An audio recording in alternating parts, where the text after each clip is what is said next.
Rebâtir la vraie maison de Dieu. Le contexte historique.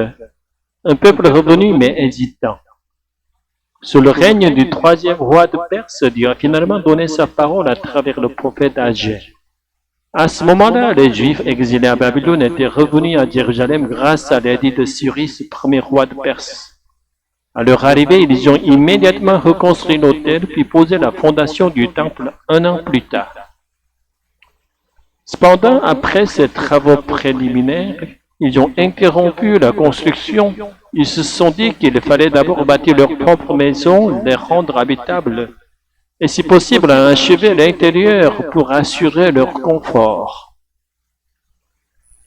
L'appel divin reconstruire la maison de Dieu. L'Éternel a émis un avertissement par la bouche d'Agé et a ordonné au peuple de reprendre la construction du temple. Il leur a promis qu'il serait présent parmi eux dans la gloire. Pourtant, Dieu n'a besoin ni de maison, ni de tente, ni de temple pour demeurer avec nous. C'est nous qui avons besoin d'un lieu consacré pour ne pas oublier sa présence. Dieu est glorifié lorsque nous découvrons et réalisons réellement qu'il est avec nous. Une métaphore spirituelle, l'immaturité du peuple à la fausse religion. À l'époque de l'Ancien Testament, le peuple de Dieu était encore un enfant sur le plan spirituel. C'est pourquoi Dieu a utilisé la métaphore du temple comme lieu de sa présence. L'histoire de ce peuple, se préoccupant en priorité de ses maisons privées, illustre notre tendance à nous centrer sur nous-mêmes. Nous utilisons Dieu pour notre bien-être et pour obtenir sa bénédiction, telle est la logique religieuse, et non la foi véritable. Mais Dieu retire parfois une bénédiction apparente pour donner une bénédiction véritable. Agé 1, 9, 11. Vous comptiez sur beaucoup et voici, vous avez un peu. Vous l'avez rentré chez vous, mais j'ai soufflé dessus. À cause de ma maison qui est détruite, tandis que chacun de vous s'empresse pour sa propre maison. C'est pourquoi les cieux vous ont refusé la rosée et la terre a refusé ses produits. J'ai appelé la sécheresse sur le pays, sur le blé, sur le mou, sur l'huile, sur tout ce que la terre produit, sur les hommes et les bêtes, et sur tout le travail des mains.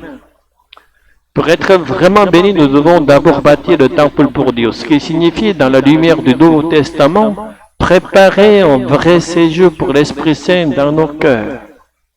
Le vrai temple, non pas de pierre, mais de l'Esprit.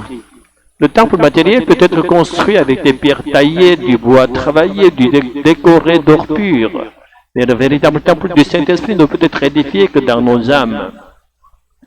Or, aujourd'hui en Corée du Sud, où le Saint-Esprit a pourtant puissamment éveillé son peuple, beaucoup ont oublié cette révélation du Nouveau Testament et sont revenus à une mentalité de l'Ancien Testament, construire des bâtiments en invoquant la gloire de Dieu. Pour cela, on emprunte de l'argent à la banque, ou on exhorte les fidèles à donner au-delà de leur capacité, en citant Agé ou d'autres textes de l'Ancien Testament et en promettant une rétribution divine 30 ou 60 fois supérieure, comme s'il s'agissait d'un investissement rentable. C'est beau, certes, de voir les grandes églises implantées partout, mais a-t-on autant bâti en parallèle de temples intérieurs où doit résider l'Esprit Saint? Oui et non. Certains fidèles vivent réellement cette édification intérieure, mais d'autres poursuivent uniquement la bénédiction du rendement spirituel. Nous ne pouvons laisser ces derniers s'égarer à cause d'un enseignement erroné. Dieu n'est ni un usurpateur ni un charlatan retirant l'argent précieux des croyants pour sa gloire. De toute façon, Dieu est éternellement dans la gloire, rien ne peut y être ajouté ni retranché. La question essentielle est, sommes-nous conscients de sa présence et de sa gloire? L'œuvre de Dieu aujourd'hui, croire, annoncer, laisser Dieu bâtir. Revenons à Agé. Par sa prophétie, Dieu a touché le cœur des dirigeants et du peuple de Juda. Émus par la parole, ils ont repris la construction du temple. Ainsi, la tâche des ministres de l'Évangile aujourd'hui n'est pas de bâtir des bâtiments, mais de transmettre fidèlement la parole. Le temple de Dieu ne se construit pas par la main de l'homme.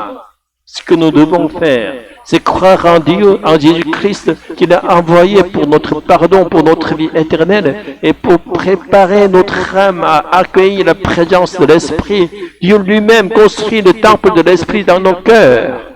Notre rôle, une fois encore, est de croire en Dieu trinitaire et de lui laisser bâtir son temple en nous. dans nos cœurs, nos âmes, nos esprits, afin que notre esprit, don de Dieu, s'unisse à l'Esprit Saint et renaisse en être nouveau, capable de vivre éternellement dans l'amour de Dieu. Alléluia. Amen.